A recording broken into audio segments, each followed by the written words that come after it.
Welcome in this week's edition of the Recruiting Breakdown. This is a solo recruiting breakdown. Both Jeff and CJ have things around the Texas basketball program and Texas football program today. Sean Miller has a media availability. Obviously, there's going to be media availability later with Steve Sarkisian. So I'm going to do this solo, and I've been wanting to do a show like this. So I thought about what could I talk to you guys about, maybe about this recruiting class that hasn't been talked about yet.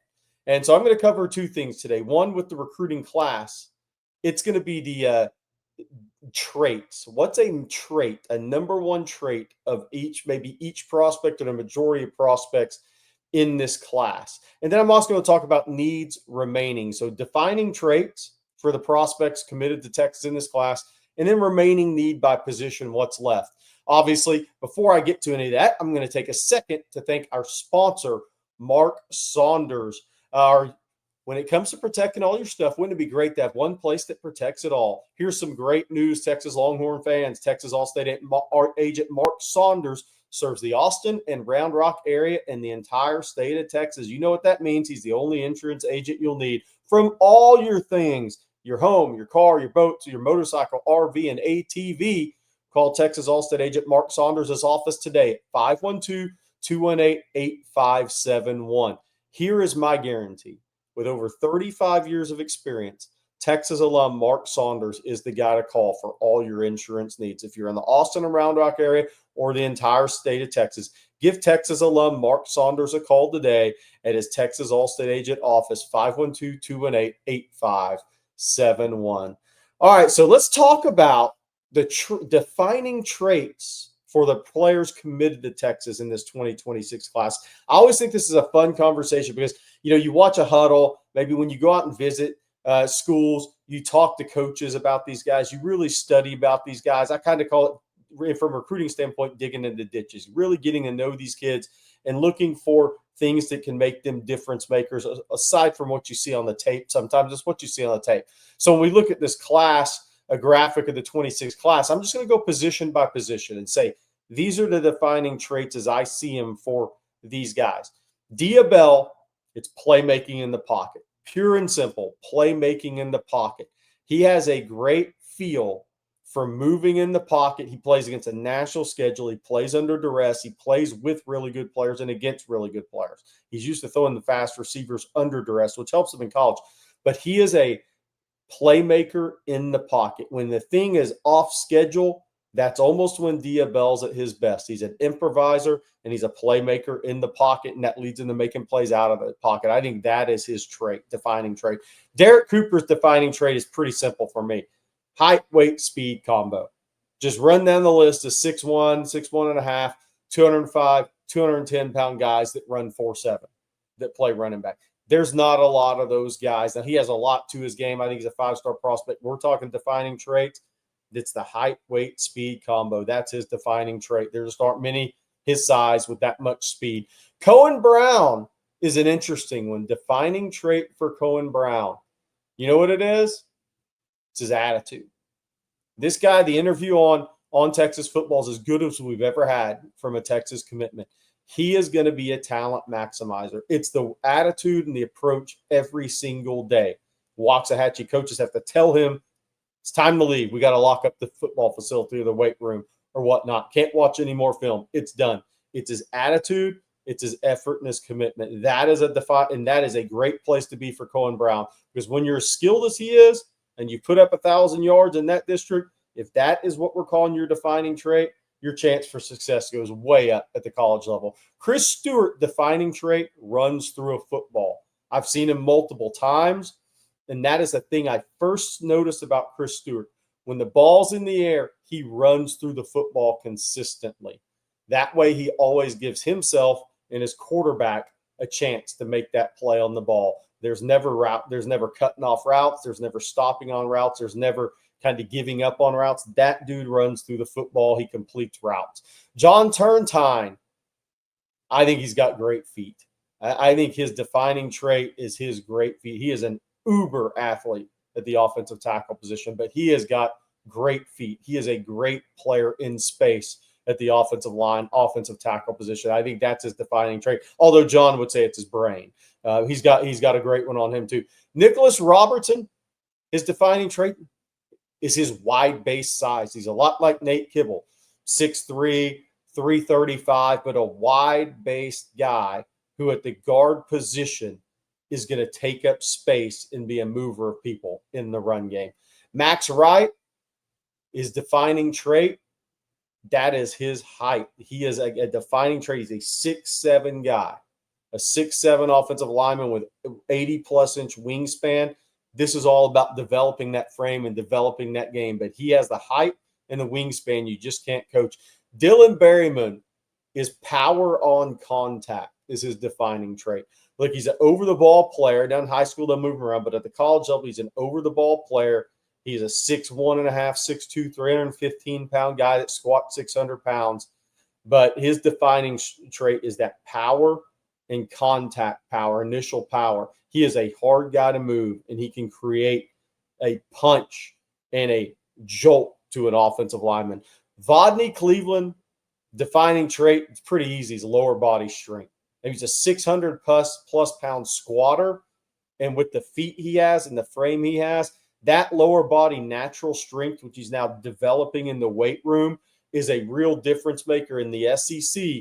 He is like Dylan Berryman's going to be a hard guy to move. James Johnson's defining trait, this one's simple. First two-step explosivity. This guy, first step and second step, is as explosive as any defensive lineman in the 26 class and maybe the most explosive in the 26 class. When he fills out that frame and he's 6'2.5", 6'3", 305 pounds, with that first and second step quickness, watch out. Could be a high NFL draft pick if he does it right. Corey Wells, length. He's a 6'5", 285, 290-pound guy with an 80-plus inch wingspan. As he gets to the college level and he is taught how to use that length to his advantage, he is going to win with length against offensive interior players on the offensive line. He can also play over the ball, but can also play three.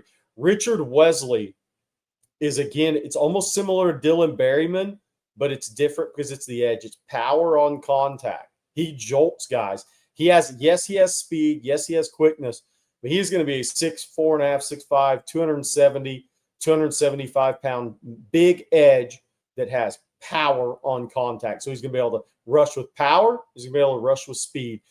Tyler Atkinson, man, this is pretty simple. His closing speed is a defining trait, and it's elite. It's as good as any linebacker in America. His closing speed is pretty special. Kosi Okpala, defining trait is versatility. And somebody say, well, these aren't really defining traits. I in my business, I consider them defining traits. Versatility. Kosi Okpala is a film room junkie. He is a football watcher and a football studier. He can play off the edge. He's going to be able to play in space. He could even play some middle if you want to in certain schematical looks, but he's going to be more of an edge outside player. But it's his versatility. I think he can play the run. He can rush the passer, and I think he's going to play bigger than his size. So that is his. Samari Matthews, physicality.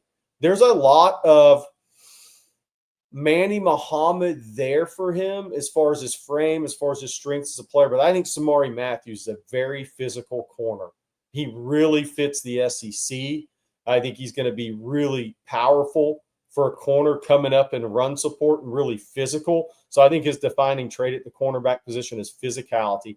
Hayward Howard, that's length. That's easy. He's an 80-plus inch wingspan guy at 6'2.5", 6'3". His best football is way out in front of him. But this guy has unbelievable length at the cornerback position with his arm length, his wingspan, big hands. Should make a lot of plays on the ball. Yaheem Riley is similar to Samari Matthews. It's physicality in the run game. That's his defining trait for me. And some people may say versatility. I think he is going to be a super physical player in the run game from the nickel spot, or safety spot. He's going to start his career out at nickel. I think that physicality in the run game could be a difference maker. Mikey Bukowskis, we're going to go through these guys, but Mikey Bukowskis is easy. It's a huge leg. When Jake Collette said, the ball sounds different coming off his foot. That is a defining trait for Mikey Bukowskis, who's now the #1 ranked punter in America. Trot O'Neal, not much to say there. Jake Collette, it's accuracy. Jermaine Bishop, his defining trait, pure and simple, is a playmaker. Any side of the ball, return game, what have you, great playmaker, elite playmaker, uber special playmaker. That is his defining trait, and that says a lot because he's got a lot of traits. So that's a look at the Texas 2026 class of 21 commitments.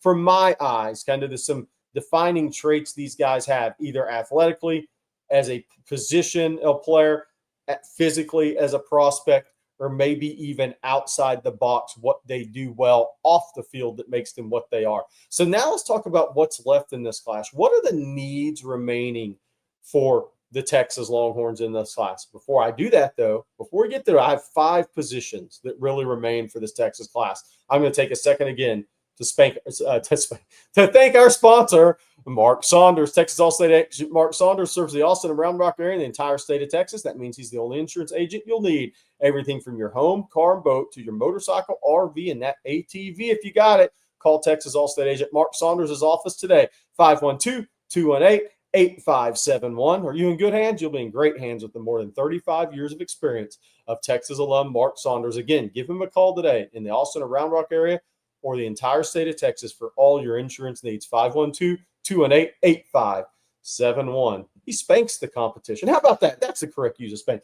All right, so 5 positions remain in my eyes in this 26 class. That doesn't mean Texas may just take 5 players, but there's really 5 positions in need left. And I'm going to put these in order from my perspective. Number 1 is offensive tackle. I don't think there's any doubt that's the number 1 need remaining in this class. John Turntine is a tackle. Max Wright is a tackle, can play tackle. I think the key there is another surefire offensive tackle in this class. Nicholas Robertson's an interior player all the way. That means Malachi Lee's at the top of the board. He was at or near the top of the board when he committed to Michigan with John Turntine. Nothing's changed.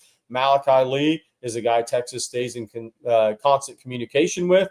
Nothing has changed since he committed to Michigan. Texas remains all in on him, and Texas will fight until the end for Malachi Lee. That doesn't mean somebody else couldn't pop up this season, but right now, offensive tackle is the number 1 need remaining, and Malachi Lee is the name to know. I do think another name will pop up throughout the season on that. Number 2, linebacker. I really believe Texas needs 3 linebackers in this class, especially if Brad Spence is going to play edge.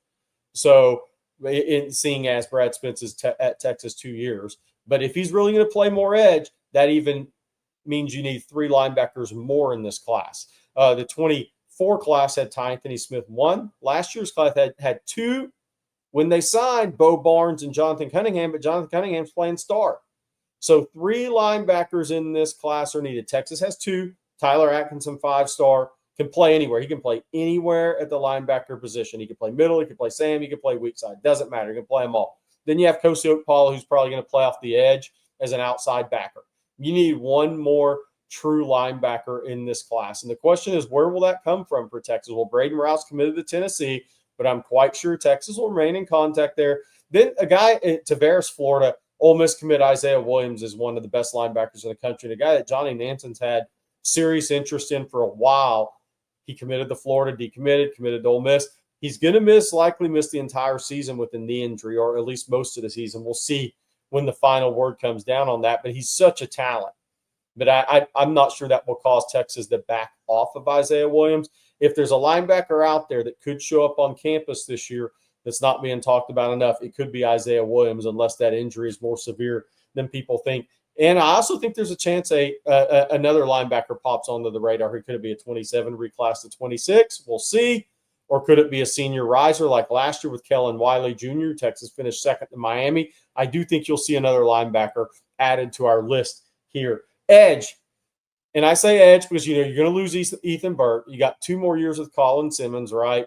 You got potentially 2 years with Brad Spence. Trey Moore's gone, who's going to move all over the place. Colton Vosick has struggled to stay healthy. We'll see if he can put 2 healthy seasons together. Zena has a big future in front of him. Smith Orogbo coming off the knee. Lance Jackson. Yes, there's depth there. Yes, Texas has a great edge in the class in Richard Wesley. But I do think there's a need for a second one. That could be a pass rusher. Jake Carell still on the board. Texas, I think, is in a pretty good spot with Oklahoma and Ole Miss also in the fight. We'll see when he announces. There's been some chatter of October. I'm not sure people at IMG think it'll go to October. So we'll see on that one. But Trenton Henderson committed to LSU out of Pensacola Catholic, another Sunshine State guy. I think Texas is staying on Trenton Henderson, in contact with him. Hang around the rim, see what happens. He's a 5-star prospect for On Texas Football. I've seen him at the Spring Jamboree in Pensacola. I thought that guy is one of the top 20 prospects in the country, more than likely. I think Texas will remain in the mix, hang around the rim, whatever you want to say, on Trenton Henderson. A fourth position for me is potentially wide receiver, and that would be Jalen Lott. I think Texas remains in contact with Jalen Lott in his circle. The Oregon commitment, I call him 4-star plus. I think he's top 50 prospect in the country. Could he go to 5-star status? Very easily could as a senior. But there just aren't going to find many players as talented as Jalen Lott at the receiver position in the state of Texas. I love what Texas has in the class with Cohen Brown and Chris Stewart, but I do think Jalen Lott will remain a possibility for Texas. We'll see how that one goes with his Oregon commitment. Fifth and final spot for me, defensive back, with Devon Benjamin going to Oregon.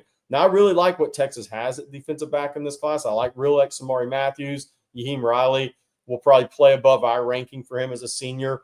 And Hayward Howard has a lot of upside. But Texas needs a fourth defensive back in this class. And Devon Benjamin was kind of the do-it-all, could play corner, could play nickel, could play safety. He is an elite player. Texas will stay on him, the Oregon commitment, hang around the rim. We'll see what happens. Texas won't walk away from Devon Benjamin. They love Devon Benjamin. The question is, who else could come up? Could a Josh Dobson in South Carolina reclass? And that brings him into play. I'm not saying it's going to happen, but could something like that happen at defensive back? It happened last year with Zealous Hicks. He reclassed from 26 to 25. He ends up in the Texas class. Could there be a senior riser? Absolutely could be a senior riser, either in the state of Texas or in the Southeast region. Definitely possible that could happen at the secondary spot. Texas went and looked at a couple of guys committed elsewhere in the state of Florida, never really offered the push to get them on campus. That doesn't mean that can't happen this season. So I think there's some things at play at defensive back. But if you're looking, the same names are kind of there for us. It's Malachi Lee at tackle, and it's at linebackers at Braden Rouse and Isaiah Williams. All these guys committed elsewhere. At edge, Jake Krell's the one uncommitted. Trenton Henderson committed to LSU. Wide receiver, Jalen Lott committed to Oregon. Defensive back right now, Devon Benjamin committed to Oregon. So 5 positions in need. And I know what people are thinking. What about tight end? Well, I think Texas loves the 2 freshman tight ends. Now, if a Mark Bowman said, the USC thing's just not going to work for me, and he presented himself to Texas, obviously Texas would not just walk away from a Mark Bowman, depending on what that NIL looks like. So I don't want to say tight end couldn't happen, and I don't want to say another position couldn't happen. A defensive line, I'll just say this, while it's not on my position of need, if somebody that's really good, a Jamion Winfield or somebody like that, said, you know what, I'm having second thoughts, Texas is going to answer that call, and they're going to bring them on campus for a game and see where it goes. So that defensive line is also a possibility out there. That number could go to 5 if it's the right guy. It won't go to 5 just for 5. It would have to be the right guy. So again, thanks for joining in this edition of the Recruiting Breakdown, my solo one today. Thanks to the OTF community, as always, for all the support. 87,500 going strong, on our way to over 100,000. Come join the OTF.com community on TexasFootball.com for $39.95 for 1 year. Come make fun of myself, CJ, Jeff Howe, Joe Z, Bobby, whoever. We'll have a lot of fun on the message boards. Hope you enjoyed this. Hopefully we'll see some things coming up here with the Jake Krell commitment date. And then that first home game, just a month away, we'll see how many prospect Texas brings to that first home game. Probably not as many as they will to Sam Houston State. I'm really looking at Sam Houston State as the first big visit weekend for Texas football recruiting this season. All right, guys, thanks for joining in, and hook 'em.